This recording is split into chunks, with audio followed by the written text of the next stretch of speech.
লফজ থেকে আমরা আরম্ভ করব। আসলতে কিতাব কিভাবে পড়লে মনে থাকার কথা, আমরা কিতাব পড়ি কিন্তু তারপর আবার ভুলে যাই। আজ আমরা এভাবে শিখব যেন আমাদের সেই কথাগুলো, যদি আমরা যে কোনো একটা কথার লজিক, যেরকম লফজ, এই লফজের লজিক কিভাবে আমরা মনে রাখবো, সেইভাবে যদি আমরা পড়ি তাহলে আশা করি মনে থাকবে। তাই দেখুন, লফজ শব্দটি, এই শব্দের অর্থ যদি আমরা ডিকশনারি মানে লুগাতের মধ্যে যদি তালাশ করি যে লফজ কাকে বলে, তাহলে লফজের ডিকশনারির মধ্যে আপনারা অর্থ পাবেন। লফজের অর্থ ফেকনা।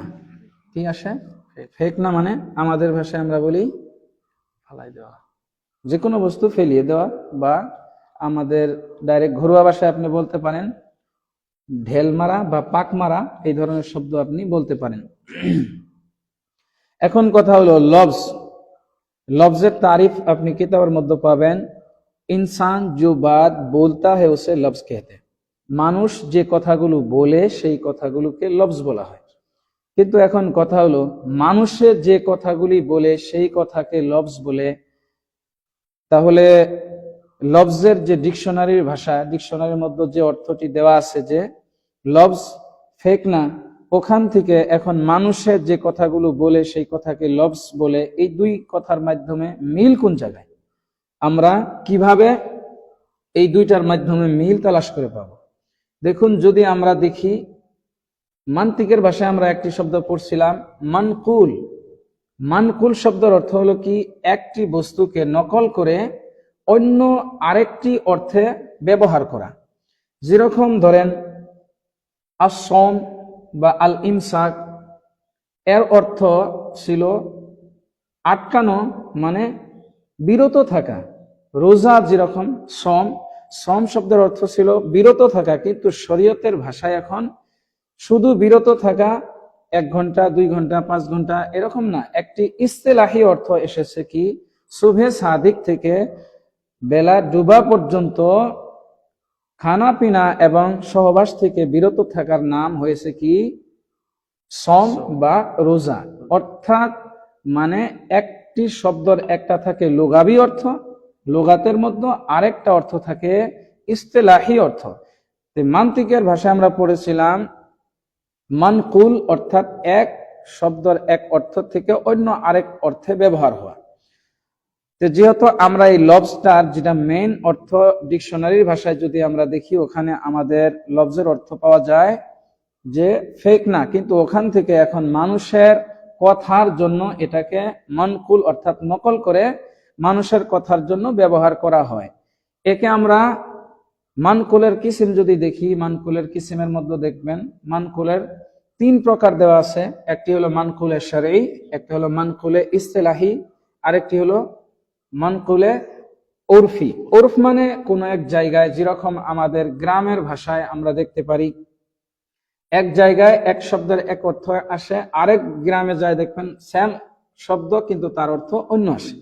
এর ভিতরে আমরা ওই শব্দকে কি বলবো, মানকুলে উরফি। ওই জায়গায় ওই শব্দের ওই অর্থ এখন অন্য শব্দে ব্যবহার হয়। যেরকম দেখেন আমাদের সাধারণ হিসাবে গালিগালাজ যদিও ইসলামে নেই, তবুও আমরা মানুষের যদি খারাপ আচরণ দেখি, ওই সময় আমরা কি বলি, মানুষ বান্দর। কিন্তু আসলতে বান্দরের যেটা হকিকি অর্থ, জঙ্গলে যে বান্দর থাকে সেই বান্দরকে কিন্তু আসলতে বান্দর বলা হয়। কিন্তু কোন কোন ক্ষেত্রে এখন মানুষকেও বান্দর করা হয়, কি জন্য, ওইটা তার আচরণ বান্দরের মতো হয়ে যায়। তো এখানেও কি হয়েছে, মানকুল হয়েছে, অর্থাৎ তার যেটা হকিকি অর্থ, ওই শব্দকে যে অর্থের জন্য বানানো হয়েছিল লফজটিকে, সেই অর্থ বাদ দিয়ে এখন আরেকটি অর্থের ভিতরে ব্যবহার হইতেছে। এখানেও কি হইতেছে, মানকুল হয়েছে। এখানে মানকুলে উরফি আমরা বলতে পারি। আরেকটি হয়েছে মানকুলে শরঈ, যেরকম সম মানে শুধু বিরত থাকা ছিল, কিন্তু এখন সম বলে আমরা রোজা মুরাদ নেই, এটা হলো কি মানকুলে শরঈ। শরীয়তে এই নকলটা করেছে, যদি দেখেন শরীয়তে নকল করেছে, ওকে মানকুলে শরঈ বলা হবে। আর যদি কোনো জায়গার কোনো এক দল মানুষে যদি করে, তাহলে মানকুলে উরফি। আর যদি দেখেন যে কোনো, যেরকম নহু সরফ ইস্তেলাহ এগুলি যে আছে, এর মধ্যে উলামা একরাম যদি একটা অর্থ আরেকটা একটা শব্দের অর্থ অন্য শব্দের জন্য ব্যবহার করতেছে, অন্য অর্থের জন্য ব্যবহার করতেছে, তাহলে ওটাকে আমরা মানকুলে ইস্তিলাহি বলবো। তদ্রূপ এই লফজটির একটা হকিকি অর্থ ছিল, যেটাকে আমরা লফজি অর্থ বলি। এই লফজি অর্থ থেকে এখন ওলামায়ে নহু যিনারা আছে, নাহবি যিনারা আছে, তারা কি করলেন, এই শব্দের অর্থকে তারা এখন নকল করে ব্যবহার করতেছেন। কার জন্য? মানুষের মুখ থেকে যে কথাগুলি বাইর হয় তার জন্য। তাহলে এটাকে আমরা কি বলতে পারি? মানকুলে ইস্তিলাহি। তাহলে লফজের হকিকি অর্থ ছিল কি? ফেক না। লফজি অর্থ ছিল ফেক না, কিন্তু ওখান থেকে এখন ইস্তিলাহি অর্থ কি? ইস্তিলাহি অর্থ হলো যে মানুষের মুখ থেকে। কারণ দেখুন, আমাদের মুখের মধ্যে যে জবান মানে জিহ্বা আছে, সেই জিহ্বা কি করে আমাদের মুখ থেকে কথাকে বাইরের দিকে বের করে দেয়, যার জন্য এখন আমরা লফজকে, এর মধ্যে একটা মিল আছে, সেই যেটা নাকি লফজি অর্থ ছিল, সেই লফজি অর্থ থেকে নকল করে এখন আমরা ইস্তিলাহি অর্থে, অর্থাৎ মানুষের মুখের কথাকে আমরা লফজ বলি। এই লফজ যখন আমরা উচ্চারণ করলাম, মানুষের মুখ থেকে যে কথাগুলো বের করলাম তাকে আমরা লফজ বললাম। কিন্তু এখন এই লফজের আবার যদি আমরা মানুষের মুখের কথার দিকে চিন্তা চর্চা করে দেখি, তাহলে ওর মধ্যে দুই ধরনের কথা দেখা যায়। একটা কথার অর্থ থাকে আর একটা কথার অর্থ থাকে না। যেরকম আমরা বলি কিতাব ঠিতাব, ঘর ছর, পানি ঠানি। এই যে পানি বললাম আর ঠানি বললাম, পানির অর্থ তো আমরা বুঝি আর ঠানির অর্থ বুঝি না। যে শব্দের অর্থ বোঝা যায় তার নাম দিয়েছে মৌজু। মৌজু শব্দ এটা ইসমে মফুলের সিগা। এর যদি আমরা লফজ যেটা মজদর ছিল, এটা হলো কি আল ওয়াদউ। আল ওয়াদউ শব্দের যদি ডিকশনারির মধ্যে আমরা অর্থ তালাশ করি, তাহলে দেখা যাবে আল ওয়াদউ মানে রাখনা, রেখে দেওয়া। যেরকম আমাদের সন্তান যখন জন্ম নেয়, আমরা তার জন্য একটা নাম রেখে দিই। তদ্রূপ যেরকম আমরা বললাম পানি, এই পানি জাতীয় বস্তুকে পানি নাম কেউ না কেউ রাখছে, যার জন্য এটার সাথে একটা মিল আছে, যার জন্য এই শব্দর মাউদুউন নাম রেখে দিয়েছে, অর্থাৎ রাখা হওয়া, এর একটা নাম রাখা হয়েছে, এর একটা অর্থ আছে। কিন্তু যে শব্দের কোনো অর্থ নাই তাকে আমরা বলি মুহমল। এটার মজদর বাবে ইফাল থেকে ইহমাল, আহমালা ইহমিলু, ইহমাল শব্দের অর্থ হলো কি? ছেড়ে দেওয়া। তো যদি দেখি আমরা যে পানি এর অর্থ রাখা হয়েছে, আছে, একে মৌজু বললাম, কিন্তু ঠানি এর কোনো অর্থ রাখা হয় নাই। তো এই শব্দটাও মুহমল শব্দটিও কি বাবে ইফআল থেকে ইসমে মফুলের সিগা। ইসমে মফুলের অর্থ করতে সময় আপনারা এইভাবে অর্থ করবেন, যেরকম মাকতুলুন, কতল কিয়া হুয়া, মানে কতল যাকে করা হয়েছে। তদ্রূপ ইহমাল শব্দ, এটা হলো মজদর, এর অর্থ হলো কি? ছেড়ে দেওয়া। মুহমাল তাহলে যার অর্থকে ছেড়ে দেওয়া হয়েছে, এর কোনো অর্থ রাখা হয় নাই। তাই আশা করি যে লফজের এখন আমরা দুই প্রকার বুঝলাম। প্রথমে লফজ মানুষের মুখের কথাকে, তারপর এর অর্থ যদি রাখা হয়েছে তাহলে ওকে মৌজু বলবো, আর যদি তার অর্থ রাখা হয় নাই, ছেড়ে দেওয়া হয়েছে, তাহলে তাকে আমরা মুহমল বলবো। মেহমুল না মুহমল, কি বলবো? মুহমল। এর মধ্যে আমাদের মুখস্থ করার বিষয় আল লফজু, এর অর্থ ফেক না। এখান থেকে আমরা লাফাজা ইয়ালফিজু, এটা বাবে দরাবা ইয়াদরিবু থেকে ব্যবহার হয়। যদি আমরা এই শব্দকে চাই, তাহলে আমরা সরফের ভিতরে গিয়ে গর্দান, যেরকম দরাবা ইয়াদরিবুর গর্দান আছে, সেই গর্দান মুখস্থ করতে পারি সরফে সগিরের। আর ওখান থেকে আমরা সরফে সগির থেকে লাফাজা ইয়ালফিজু থেকে আমরা যদি চাই তাহলে জুমলা বানাইতে পারবো, জুমলা সেন্টেন্স যদি চাই। যেরকম মান লাফাজা হাদিহিল হিজারা, এই পাথরটি কে ঢেল দিয়েছে, কে কিসনে ফেকা। যদি আমরা কই যে এই পাথরটি আমার দিকে কে ঢেল দিয়েছে, তাহলে আমরা আরবি এইভাবে বলতে পারি মান লাফাজা হাদিহিল হিজারাতা ইলাইয়া, আমার দিকে এই পাথরকে কে ঢেল দিয়েছে। তদ্রূপ যে তুমি কিতাবকে ঢেল দিও না, লা তালফাজ আল কিতাবা, লা একসাথে মিলিয়ে পড়লে কি হবে? লা তালফাজিল কিতাবা।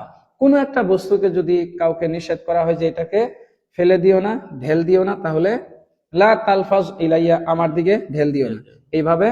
বা যদি প্রশ্ন করেন তাহলে মান লাফাজা, কে ঢেল দিয়েছে, এই ধরনের লাফাজা লাফাজা লাফাজু। মাজি মারুফের 14টি সিগা আছে, ওই সিগা আপনি গর্দান করলে যদি করতে চান তাহলে করতে পারেন। আচ্ছা, তারপর এখন মুহমল শব্দটি, এর অর্থ আমরা জানলাম কি ছেড়ে দেওয়া, যার অর্থ ছেড়ে দেওয়া হয়েছে। কিন্তু বাবে ইফাল থেকে যদি আমরা গর্দান করি, আহমালা ইহমিলু ইহমালান, এইভাবে যদি গর্দান করি তাহলে এর অর্থ ছেড়ে দেওয়া। যেরকম একজন ছাত্র, যে ছাত্র লেখাপড়া করে না, তাকে কোনো কোনো সময় শিক্ষকে কি করে ছেড়ে দেয়, পড়লে পড়বে, না পড়লে নাই, আমাদের এর সাথে কোনো মানে সম্পর্ক নেই। ক্লাসে এমনি বসে যেহেতু মুখস্থ করে না, যার জন্য ওস্তাদে কি করে ছেড়ে দেয়। আর ওই সময় কি বলা হয়, যদি আমরা আরবি বলতে চাই, হাদাত তলিবু মুহমালুন, এই ছাত্রকে ছেড়ে দেওয়া হয়েছে মুহমল, অর্থাৎ এর কোনো গুরুত্ব নাই, যার জন্য মুহমল যদি বলা হয়, যার গুরুত্ব নাই তাকে মুহমল বলা হয়। আশা করি আপনি বুঝতে পারছেন। এর ভিতরে উদাহরণ দিয়েছে কিতাব, যে কিতাব আমরা পড়তেছি এই কিতাবের নাম খুলাসাতুন নহু। আপনারা যদি চান, কেউ যদি এই ক্লাস আমাদের সাথে ক্লাসে যদি অ্যাটেন্ড হইতে চান, তাহলে আপনারা খুলাসাতুন নহু খুলে ওর মধ্যে যদি চান বুঝতে পারেন। এখানে আমরা তিনটি বিষয়ে ক্লিয়ার হলাম, একটা লফজ, আরেকটি হলো মৌজু, আরেকটি মুহমল। মেহমুল না মুহমল কি। এখানে উদাহরণ দিয়েছে কি, মৌজুর উদাহরণ দেওয়া আছে এখানে,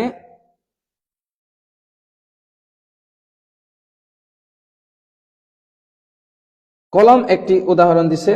কলম এটি হলো কি মৌজু, একে মুস্তামাল বলা হয়। ইস্তামালা ইয়াস্তামিলু ইস্তিমালান, এর অর্থ কি ব্যবহার করা। যেরকম আমরা কোন একটা বস্তু যদি ব্যবহার করি, বা যেরকম আমরা একটা ভাষাই ব্যবহার করি, ওই ক্ষেত্রে আমরা ইস্তামালা ইয়াস্তামিলু শব্দ ব্যবহার করতে পারি। যেরকম যদি কাউকে আপনি বলতে চান যে আপনি কি এই কিতাবকে ব্যবহার করেন বা এই কাপড় ব্যবহার করেন, হাল তাস্তামিলু হাদাল কুমাশ, এই কাপড় কি আপনি ব্যবহার করেন? নাম আস্তামিলু, হ্যাঁ আমি ব্যবহার করি। এইভাবে আপনি এটা দিয়েও জুমলা বানাইতে পারেন। তারপর মুহমল শব্দের এখানে উদাহরণ দেওয়া আছে দাইজ, অর্থাৎ যেরকম জাইদ আছে, জাইদকে যদি উল্টা করে পড়া হয় তাহলে কি হয় দাইজ। জাইদ একজন ব্যক্তির নাম, তার অর্থ আছে, কিন্তু দাইজ এর উল্টা যদি বলা হয় তাহলে এর কোনো অর্থ নাই। তাহলে আমরা বুঝতে পারলাম দাইজ শব্দটি কি মুহমল, আর জাইদ শব্দটি কি মৌজু। যেরকম কলম, এটা মৌজু, মৌজুও বলতে পারেন, মুস্তামলও বলতে পারেন। কি জন্য মুস্তামল? কারণ মুস্তামল শব্দের অর্থ যাকে ব্যবহার করা হয়। এটা বাবে ইস্তিফআল, ইস্তামালা ইয়াস্তামিলু থেকে ইসমে মফউলের সিগা, মুস্তামালুন ইস্তিমাল কিয়া হুয়া, মানে যাকে ব্যবহার করা হয়। আচ্ছা, লফজ মানুষের মুখের কথাকে বলে। এর দুই প্রকার হয়, যদি সেই লফজের বা কথার অর্থ বোঝা যায় তাহলে মৌজু, আর যদি না বোঝা যায় তাহলে মুহমল। এখন কথা হলো, যে শব্দটির অর্থ আমরা বুঝি সেই শব্দ নিয়ে আলাপ আলোচনা হবে, আর যার অর্থ আমরা বুঝি না সেই সম্পর্কে আলাপ আলোচনা করার কোনো দরকার নেই। যার জন্য মুহমলের আলাপ আলোচনা এখান থেকে শেষ। এখন আগে আমরা মৌজুর সম্পর্কে আলাপ আলোচনা করব। মৌজু অর্থাৎ যার অর্থ বোঝা যায়। এখন এই মৌজু, যে শব্দটি আমরা মুখ থেকে বের করলাম, তার অর্থ আমরা যখন বুঝে নিলাম, এখন আমরা দেখব এই শব্দ যদি একটা হয়ে থাকে, একটা শব্দ যদি হয় তাহলে আমরা তাকে মুফরদ বলবো, আর যদি একটার থেকে বেশি একসাথে বলি তাহলে তাকে আমরা মুরাক্কাব বলবো। মুফরদ শব্দ এটাও বাবে ইফাল থেকে ইসমে মফউলের সিগা। আফরাদা ইফরিদু ইফরাদান, এর অর্থ খাস করা বা আলাদা করা। তাহলে কি হবে? মুফরাদুন আলাদা কিয়া হুয়া, মানে যাকে মনে করেন একটা শব্দ, যেরকম 10টা বস্তু থেকে একটাকে আলাদা করলাম, তাহলে ওটাকে কি বলবো? আমরা মুফরদ বলবো। কিন্তু রাকিবা ইয়ারকাবু যদি আমরা মুজাররদ থেকে দেখি, তাহলে সুলাসি মুজাররদ থেকে দেখলে এর অর্থ কি হবে? রাকিবা ইয়ারকাবু মানে সাওয়ার হোনা। আর যদি আমরা বাবে তাফইলের মধ্যে যাই, মানে মজিদ ফিতে যাই, তাহলে রাক্কাবা ইউরাক্কিবু তারকিবান, এর অর্থ হবে কি সাওয়ার করনা বা জোড়া লাগানো। তাহলে এর অর্থের ভিত্তিতে, মুরাক্কাবের অর্থের ভিত্তিতে যদি দেখা যায়, তাহলে আমরা অর্থের মধ্যেই বুঝতে পারি যে এখানে যেহেতু জোড়া লাগানো হবে তাহলে নিশ্চয় কমসে কম দুইটা শব্দ লাগবে, আর মুফরদ একটা শব্দ। সেই শব্দটি আমরা যে শব্দ মুখ থেকে উচ্চারণ করলাম, ওর মধ্যে যদি আমরা দেখি একটা শব্দ, তাহলে ওকে আমরা মুফরদ বলবো, আর যদি একটা থেকে বেশি জোড়া লাগানো আছে তাহলে ওকে মুরাক্কাব বলবো। যেরকম দেখেন কলম, এটা একটা শব্দ, একে আমরা মুফরদ বলবো। আর যদি বলি কলমের দাম, এখানে দুইটা শব্দ হয়ে গেল, তাহলে এখানে আমরা কি বলবো? মুরাক্কাব বলবো। এটা তো আশা করি বুঝতে পেরেছেন। এর তারিফের মধ্যে দেওয়া আছে মৌজু লফজ কি দো কিসমে হ্যাঁ। মৌজু লফজের অর্থাৎ যে লফজের অর্থ আছে তার দুই প্রকার, একটি হয়েছে কি মুফরদ আর একটি মুরাক্কাব। अकेले मौजू लफ्ज को मुफरद या কালিমা कहते हैं। একলা বা একটা যদি মৌজু শব্দ হয়, মানে যার অর্থ আছে একটা শব্দ যদি হয়, তাকে আমরা কি বলবো? মুফরদ বা কালিমা বলবো। যেরকম জামালুন, জামালুন শব্দের অর্থ কি হবে? উট হবে না, একটি উট। কি অর্থ হবে? জামালুন শব্দের অর্থ আমরা সাধারণ হিসেবে যদি মাদ্রাসার ছাত্রদেরকে জিজ্ঞাসা করি যে জামালুন মানে কি, যেরকম আমার ছাত্র রাকিবুল তিনি কি উত্তর দিয়েছে? জামালুন শব্দের অর্থ উট। আর আশা করি মাদ্রাসার ছাত্র, বেশিরভাগ ছাত্র তারা এই ধরনেরই উত্তর দিয়ে থাকে। কিন্তু আসলে জামালুন শব্দটি হয়েছে কি নাকেরা। এই কথাটা ক্লিয়ার হওয়া সবার জন্য দরকার যে যে কোনো ক্ষেত্রে যদি আপনারা দেখেন নাকেরা শব্দ থাকে, তাহলে সেখানে যদি সিফত না হয়, তাহলে আমরা এক বা কোনো একটা বা কিছুটা, যেরকম পানির ক্ষেত্রে আমরা ব্যবহার করব যে কিছু পানি। আর যদি কোনো বস্তুর ক্ষেত্রে যেরকম ধরেন কিতাব আছে, মানুষ আছে, তাহলে আমরা একটা কিতাব। আশা করি যেরকম জামালুন, তাহলে এখানে উট বলবো না, একটি উট। এটা কারণ নাকেরা। এখন আমার অনুরোধ রইল, যিনারা মাদ্রাসার ছাত্র দেখতেছেন বা আগামীতে দেখবেন, তাদের জন্য অনুরোধ আমার এটা যে আপনারা মারিফার 7 কিসিম আছে। যখন কোন শব্দ মারিফা হয়, ওখানে আপনার একটা বা কোনো একটা বা কিছু এই ধরনের শব্দ লাগানো দরকার নেই। যেরকম জাইদ, জাইদের অর্থ আমরা করব জাইদ, ওখানে আর একটা জাইদ বলার দরকার নেই। আর যদি যেরকম বলি রজুলুন, এটা নাকেরা, তাহলে এর অর্থ করতে আমরা বলবো একজন ব্যক্তি, একজন পুরুষ। তাহলে জামালুন শব্দের অর্থ কি হবে? একটি, কারণ এটা নাকেরা। और एक से जायद मौजू अल्फाज के मजमुआ को मुराक्कब कहते हैं। এক থেকে বেশি যদি যে শব্দগুলোর অর্থ আছে সেগুলো শব্দের গুট, মানে একত্রিত কিছু শব্দ যদি হয়, তাহলে তাকে আমরা মুরাক্কাব বলবো। যেভাবে একটি উদাহরণ এখানে দেওয়া আছে, লাইলাতুল কদরি। লাইলাতুল কদর, এখানে দুইটি শব্দ আছে না, তাহলে একে আমরা মুফরদ বলবো না মুরাক্কাব বলবো? মুরাক্কাব বলবো। আচ্ছা, এখন আমরা আবারও উপরের দিক দিকে যদি দেখি, মুখ থেকে যে শব্দ বাইর হয় তাকে আমরা লফজ বলি। যদি লফজের অর্থ থাকে তাহলে আমরা ওকে মৌজু বলি বা মুস্তাকমল বলি। আর যদি অর্থ না থাকে তাহলে মুহমল বলি। তারপর মৌজু লফজ যদি একটা হয় তাকে মুফরদ বলি, যদি এক থেকে বেশি হয় তাহলে তাকে মুরাক্কাব বলি। এখন আবার আমরা আগের দিকে আসবো যে যদি শব্দ, এখানে মুরাক্কাবের প্রকার বয়ান করতেছেন।